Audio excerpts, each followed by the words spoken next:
Hey, it's Michael with the Y, and you're listening to My Reality Recap, the only podcast where I get to talk about all of my feelings towards the shows that I love. Today we're going to talk about the switch-up that happened on Dancing with the Stars, which 3 artists' Monsters makeup helped them become finalists on Face Off, which castaway was voted off the island on Survivor, and we're going to talk about the first ever 3D runway on Project Runway. I hope you're ready for this, so put your glasses on and get ready to get your monster on with me. I am flying completely solo for this week's episode, and I can't think of anything funny to say right now, so we're just going to jump right in and start talking about Dancing with the Stars. This week they had the switch up, and as you know, I have been pulling for Derek to get paired up with Paula Deen so Derek can have a challenge, and of course that didn't happen because it can never happen for me. And Paula Deen was actually paired up with Mark Ballas, which Mark also usually gets good people too. So I was kind of okay with that. I still wanted her to be with Derek. And Paula and Mark did a jive, and it was very entertaining. Paula Deen was in the skirt, and she kept flashing people. Like, she would lift up her skirt and show her underwear to everybody. And it was really weird to see this, like, grandma doing this to everybody. And the cameras didn't even know what to do, so the camera would like zoom out on her, and the judges' critiques were just, you could see like the whole ballroom from the angle that they were doing it. It was very interesting, and she ended up getting a 26 out of 40 stars. A couple of the other pairings that I want to talk about are Bindi and Val. Bindi Irwin was paired up with Val Chmerkowski, and they did a cha-cha, and when it started, I got goosebumps all over my body, and I just love it when that can happen. And it happened during another dance we're going to talk about in a second, but she was just dancing so good. And the guest judge this week was Max Chmerkowski, Val's brother, and he was the winner of not last season, he was a winner of a previous season on Dancing with the Stars as a professional dancer. And when Max was giving his critique, he mentioned how Bindi is always edited to be perfect and like this great girl, which I've been saying in every single episode I've talked about Dancing with the Stars. And so I was like, hell yeah, Max, there you go. And he was like, it's actually true. You are like this beautiful, positive girl, and you're perfect. And so if Max believes it, I guess I kind of have to give in and just believe that Bindi Irwin is just this perfect little princess. Anyways, she did a great dance, and she got a 37 out of 40 stars, but that was third place for the night. The second place went to Carlos, and Carlos is the guy who is married to Alexa, and she was the girl from Spy Kids. Carlos did a quick step with Lindsay, and it was good. He brought his A game. We got to see the sexy side of him, and he got a 39 out of 40. The highest score for the week went to Alexa and Derek. So Derek was paired with Alexa, which was, like, hands down, she is the best female dancer this season. Actually, no. Her and Bindi are the best, too. So he was paired with Alexa, and they did a tango to the Bastille song, Pompeii, the one that goes, oh. And I love that song. And when they started doing it, I got goosebumps, and I was like, holy shit, this is going to be amazing. They nailed it. It was perfect. One of the best dances I've ever seen on the show. And they got a 40 out of 40. The very first perfect score for this season. So it made my heart really happy inside to see Alexa do so well. And she beat her husband. And I thought it was really interesting that she was the first person to get a perfect score when Bindi has been like killing it every week. And she hasn't gotten a perfect score yet. So congrats to Alexa and Derek. Or I guess just Alexa because the points counted towards her. The one other dance that I want to talk about is Andy Grammer and his partner Sharna for the week, who's with Sharna. And they did an Argentine tango, and he really stepped up his game because he's just been kind of in the middle of the pack. But this Argentine tango is one of my favorite dances. It's always sexy and mysterious. And I always remember when Audrina Patridge from The Hills did this dance, and it was like, ooh, so good. That's one of my all-time favorite dances from the show is when Audrina did it. And he brought his A game, and he got all 9, so 36 out of 40. So Andy Grammer could be like a dark horse in this competition. Who knew? So there was nobody eliminated this week because they had the switch up. So the scores from this week are combined to the ones from last week. And Paula Deen is at the bottom, and I feel like it's probably going to be her time to go. So this coming episode, if Paula Deen is still around, it's probably going to be a big shock in the ballroom. But it was a really good episode. They had some really good songs that I could sing along with. They had some really good dances. So it got me really excited to see what these celebrities can do in the remaining weeks of the show.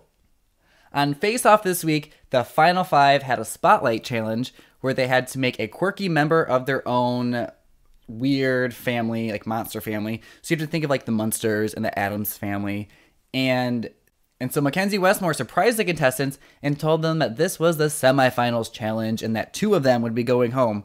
And they were not planning on that at all. They thought they had 2 more challenges to get to the finals. So with the challenge being a quirky member of the family, Evan did a bully older brother, and he kind of took it literally with a bull who was a bully, and he was a varsity football player. It wasn't the best makeup. He did kind of a bad paint job, and it had a really bad wig on it.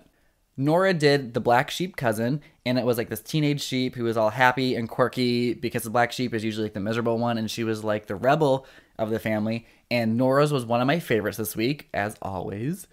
Scott did a stern father, and his makeup was a zombie lobotomy, so it was like a zombie dad. Nothing special about that one. Jordan had the spinster aunt, and it was an all tied up aunt, and there was like a little monster attached to it, and it was all tied up with like yarn because the aunt would be the one crocheting, unless you're Michael with a Y and you crochet all the time. And the makeup was really like a cartoon makeup when everybody else looked like they could fit like on set of the Addams Family or the Munsters. This one looked like it was a monster for a cartoon show. So he took kind of a risk. Ben had the inappropriate uncle, and I actually LOL'd when this makeup came out. It looked like the creepy guy with the short shorts and the plaid shirt who would be hitting on all the underage girls. The model was holding onto like a skeleton next to him. It was creepy. It was perfect. It was my other favorite look of the night. And there were no top and bottom looks this week because all of the judges liked most of the aspects on all these makeups because the final 5, these guys are good. These guys and Nora are good. And the judges didn't deliberate, which is weird because usually after the judges talk to the contestants about their makeups, they deliberate without the contestants there. But the judges were like, okay, we're ready to announce the first person going to the finals. And they were like, holy shit, they're doing this right now. So the first finalist was Ben, and he had the inappropriate uncle. The second finalist, everybody ready for this? Nora. Yes, I was so happy about that. And so her and her black sheep cousin made it to the finals. And then the judges, before they announced who was going to be the third finalist, they threw in a twist, which they've never did before. They gave the final 3 remaining guys, so Scott, Jordan, and Evan, 1 more hour to make all of the changes that the judges talked about in their critique. So these guys ran back to the makeup room and they just redid everything. Like Evan totally did a different paint job and took the wig off. Scott added some more definition to his makeup, and Jordan really umped his character to make it even look more like a cartoon because the proportions weren't right, and the judges were just in awe that these guys could do the amount of makeover that they did on their makeup in an hour. So in the end, the final finalist was Evan. So next week's finale is going to be Ben, Nora, and Evan competing for the title of Face Off Season 9. And that meant that Scott and Jordan were eliminated. And I'm just really surprised that Jordan was the one eliminated because he's been like so good this whole season. I kind of feel like Evan got lucky to make it to the finals because I kind of figured it was going to be Ben and Nora there. So I kind of feel bad for Jordan, but Jordan, if they ever do another All-Stars, I'm pretty sure they're going to be bringing you back. I'm really nervous for this finale. I really hope Nora pulls out the win, but if Nora doesn't win, I really feel like it should go to Ben. If Evan wins, I'm going to be kind of disappointed with the season.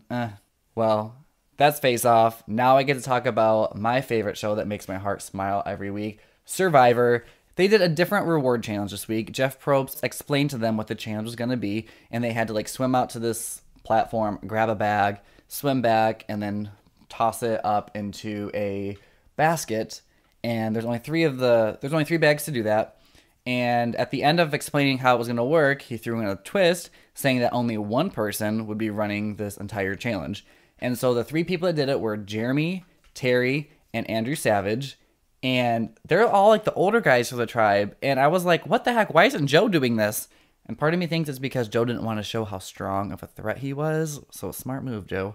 So it was like a really strenuous challenge because it was so much work to run in the water and swim and then come all the way back. And I think I saw Andrew said on Twitter that it was like 2 football fields that they had to like run out to the buoy or the platform and then come right back. So that would like kick your ass right there. And so the 2 tribes that won reward were the new Angler tribe, who was feeling down and out about everything. So Savage won for his team, and then the Takeo tribe won with Terry. So I mean, it's a road challenge. I think they got like food. I don't remember. I didn't write it down. They got like food and like a kit to help make everything better for them while they're on camp. Now I just need to take a moment to talk about Cass before we get into the immunity challenge and who got voted off. Cass has been one of my favorites to ever play Survivor because she is a bitch. She's Chaos Cass. She's older. I think she's like in her upper 40s maybe. She's a mom and she is just ruthless and I love it. And Second Chances is about embracing who you are and playing the game differently, and she is doing that perfectly. And so the part that I'm going to really need to focus on is she was making a necklace, or she grabbed some beads and was working on making a necklace. And people know on Survivor when someone is making a necklace, they're probably making a fake hidden immunity idol to throw somebody off. And everybody is seeing her make this necklace or whatever she's making with the beads. And everybody was like, oh my gosh, Chaos Cass is back. She's not this nice little mom anymore. What is going on? And Kelly came up to talk to her and Cass was like, no, go away. And it's like, oh, what's going on? And at the end, Cass goes up to Kelly, gives her a little box, and says, happy birthday. So Cass was making Kelly a necklace the entire time, not a fake hidden immunity idol. She was actually being a nice person. Oh my gosh, Cass, you're genius. She's probably like mind-fucking everybody, and they're just like, what the hell is going on? Who is this lady? Is she a psychopath? I don't think she is. She is one smart woman, and I am going to be devastated if Cass gets voted out soon because I really want her to stay around to at least the merge, because then her Chaos Cass card is going to be pulled and it's going to be great, and mixed with Abby. Ugh, so good. So the immunity challenge was a big puzzle. They had to have one person call out to the blindfolded tribe mates, and the blindfolded castaways had to go pick up these big puzzle pieces, and it was like a big mess. Everybody was bumping into each other. It's always great TV because these castaways get hurt. They run into each other. They fall over these puzzle pieces. It's so funny and interesting to watch, so I love it when they do this challenge. And then at the end, they had to take their blindfolds off and then put the big puzzle together. And so the first tribe that won was Bayon, and then the Takeo tribe won. So Angler lost immunity 2 times in a row and had to go back to tribal council. And basically the 2 that they pinned it down to get voted off was Wu and Jeff Varner. And Jeff hurt his toe in the foot, so he's kind of dead weight. And Wu hasn't been loyal. He voted out Abby twice, and she always doesn't let him forget that. So they really had to figure out who they wanted to send home. And at this tribal council, Jeff Varner was saying everything he needed to make Wu scramble and to really confuse Tasha, Savage, and Abby, because he really wanted to say it's his second chance, and it's Wu's too, and Wu's actually starting to fight. So we kind of saw some fire from Wu, and I was really happy to see that, because Wu has just been kind of there both seasons he's played. And then in the end, Abby, Tasha, and Savage decided to vote out Jeff Varner, which was one of my picks to win if you listen to my special Survivor podcast that I had. So Jeff is out. As he was leaving, he went up to Abby and was like, you little bitch. Which is true. She is a little bitch, but we love Abby because of that. So Jeff Varner is out, and it's going to be interesting. They didn't give much in the previews, so it makes me wonder if they're going to do another tribe switch up or if they're going to wait another episode to do that. It'll be interesting. I just kind of want them to do like some like double eliminations where they have like 2 tribal councils in one episode so we can get the ball rolling to the merge, because I just know it's going to get so good when we get to the merge. On Project Runway this week, they had an avant-garde 3D challenge, and I love avant-garde. It's like the really weird Alexander McQueen fashion stuff that they always do. And so this challenge was inspired by a bridge in New York City. So the contestants got to pick between the Brooklyn Bridge, the Greensboro Bridge, and the Manhattan Bridge. And it was the avant-garde 3D printing challenge. And 3D printing is this new form of like a printer that prints into like a 3D textile. So it comes out like an embellishment. So you make a design of like a stud or like a spike, and it prints it out so you can have that little spike and then stick it on your clothes. Kind of cool, kind of interesting. And so I would love to have a 3D printer to make some cool things to go into my bow ties. So going to the runway, because again, there's no drama on the show because it's getting down to the wire. Marlene had a maroon dress, and it looked like an upside-down umbrella, which the judges pointed out when they did the critiques, that it looked like Keeney's upside-down umbrella dress from last season, and it did.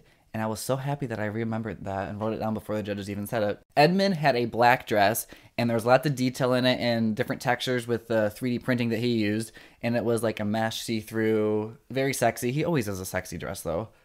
Ashley did a superhero cape with a pants and top, and it was sheer on the side, so you could see like all the way down the side of her legs and side boob, and The cape made it look like a superhero, so I didn't like the cape at all. And her embellishments that she got for the 3D textile were awful. It looked like, the judges said it looked like a guard when you go to shave your own head, but it looked like when you take an egg and you put it through that little grinder after it's hard boiled, it looked like an egg. I didn't like it. She failed on that part. But I absolutely loved the top and bottom with the sheer on the side. I was like, Jessie J would be wearing that. They just make stuff for Jessie J on the show. Jessie J needs to be on it and just wear all this stuff. But Ashley was one of my favorite looks if you take away the superhero cape.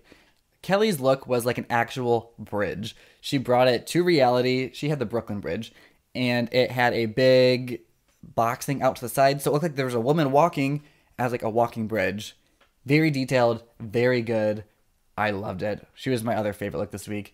Candace did a red dress with a lot of her 3D patterns that she made, and she was the one who used the 3D textiles to her advantage. She made a lot of different ones, and she put them all in very different places, and her dress was red. She usually goes to black, so that was her big risk that she took. The top looks this week, according to the judges, were Edmund, Kelly, and Candace, and the winner of the challenge was Kelly. So that is 2 times in a row that Kelly has won, and I think it's her 3rd win overall. And it's going almost to the finals. Like next week is supposedly the semifinals. So Kelly is my girl. I want her to win. I don't think she will, but I want her to win. So I'm just really happy to see everything that she's doing and how well she's adapting. The bottom looks were Marlene and Ashley. And the eliminated contestant this week was Marlene.